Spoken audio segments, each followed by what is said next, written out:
am today, returning to see Teresa again, and I've brought your questions.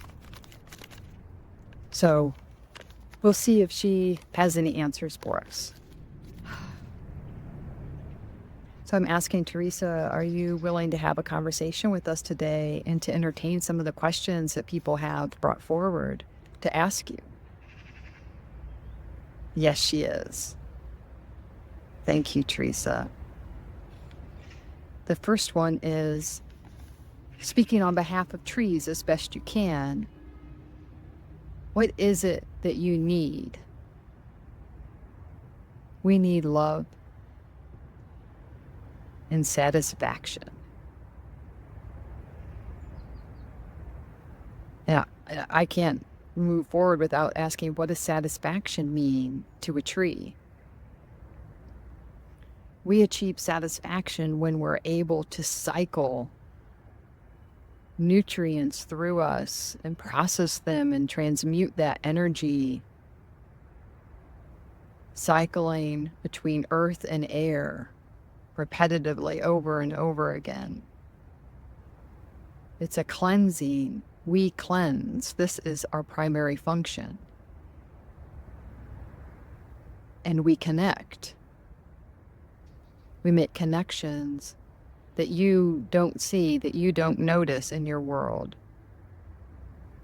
Connections under the ground, through the mycelium, through our roots and then the mycelium.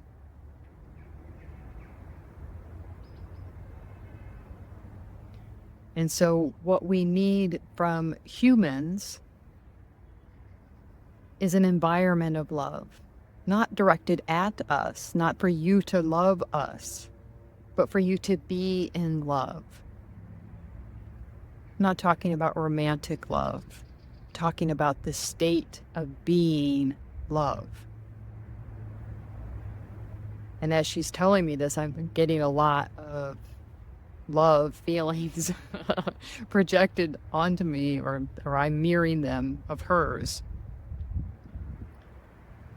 So I'll try to stay with you here. It's easy to want to just float off into that state of bliss that creates. And she's saying, don't resist it, Sarah. Allow it to overtake you just for a moment. They will wait.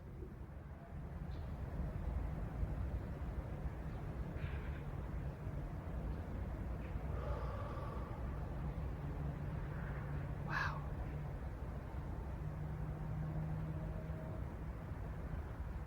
I'm feeling just a purity, a cleansing of the energy in the air and of my heart.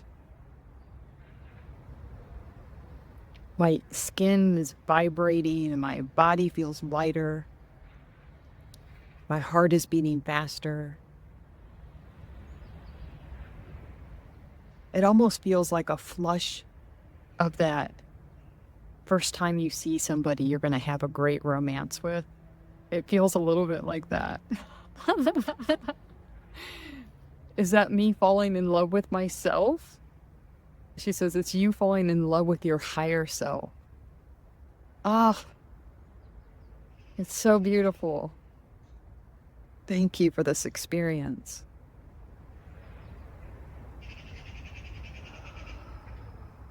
Oh.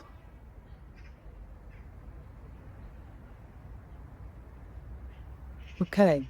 So you need us to be in an environment, to be of love in this way that you have shown me today. And you need the satisfaction of the production that you are here to do. Being here to do that job that you're here to do. That sounds a lot like people. If we all leaned into our greatest skills and talents and we got to do the thing that was uniquely ours to do, and we did it in an environment of love, that's the dream. That's the dream. Somebody asked me about when we mow the grass. So we mow the grass or we're trimming the weeds. Like they've imagined in their mind, like these little voices going, oh, you're coming to cut me again. Oh, there's that guy. He's coming. Him again. Like they're suffering. Like there's some agony or some experience of negativity, let's say by the blade of grass or the small tree that gets trimmed in the process of our landscaping. Is this something we should be concerned about? It is not something that you should be concerned about. It is part of the cycle of life. And in these cases that you're mentioning, most of those plants and small trees don't even die. They simply regrow, and growing is what we do here. It is a big part of our purpose. We provide, maybe not me, this type of tree, but trees provide fruits and food and bark there are supplies to other animals and into other cycles and processes. Just as your body will return to the earth one day. This is part of the process. Now, did fewer small trees get cut before lawnmowers? Yes. Because you were more attentive, or maybe it wasn't as easy to do, so you didn't do as much trimming, but it doesn't hurt us. Think of it as cutting the hair.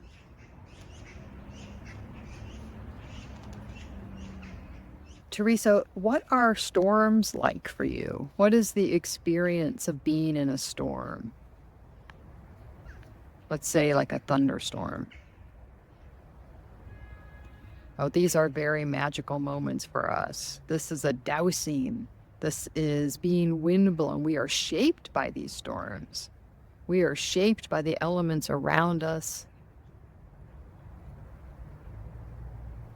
And in some environments, that is the only chance we get to store up on water, some nutrients that maybe we don't normally have access to, but they flow down towards us in these moments. Do we get stripped of some things, a limb, nutrients we typically have in our soil, some of the animals that may be positive for us and insects that are positive maybe get blown away or seek other shelter? Sure. But we see this as a beautiful release of energy and a transmutation. It is a transfer of energy. And it is creation energy.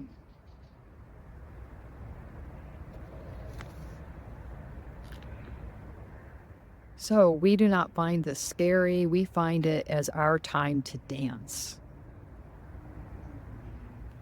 And just like you, there are times when we need to shed things. And we don't always do that on our own very easily. So we have an old limb that's not as healthy any longer. It can be helpful to get a little push from the wind or from the lightning to release that piece that is no longer helping us, no longer serving. And just like your dark night of the soul, that can be a little painful for us. But our lifespan is often much longer than yours. And we have the benefit of the mycelium network to share information. So our wisdom tends to be retained a little easier. And each tree then has a better understanding about the arc and the long-term benefits of these moments. And just like the dancer who twists an ankle when they dance, we're grateful to have those small injuries in order to get to do the dance. Thank you, Teresa. That was beautiful. So, last question, Teresa. Are there any challenges that you face, challenges that you have? I would say no, there are no challenges that are important enough that you should be aware of them. Do we have challenges with the way the temperature is, the weather is, the way my neighbor's roots are growing, the way that the groundskeeper has paved an area that affects me, those types of things? Sure, these things come and go, but that is life. This is the nature of life. My purpose here is to grow and transmute energy and nutrients. And that is what I do. And I do it every day. I can't do anything else but that. And as long as I'm doing that, I'm satisfied. All right, then. Any closing comments? She says, well, Sarah, I didn't know what to expect from this conversation. Thank you for being bold enough to come back again and for sharing it with the world. I can imagine that this, for many people, that this would be something they would keep to themselves, something that they wouldn't share with others. And I thank you for being different and being willing to take that leap. I invite you to come back again anytime you'd like. I'll be here. All right, well, thank you, Teresa. This was really interesting for me as well. And thank you for playing along and sharing your insights. Okay, everybody, that's what you get when you ask a tree questions. I hope this was entertaining for you. If you have more questions you'd like to ask, always feel free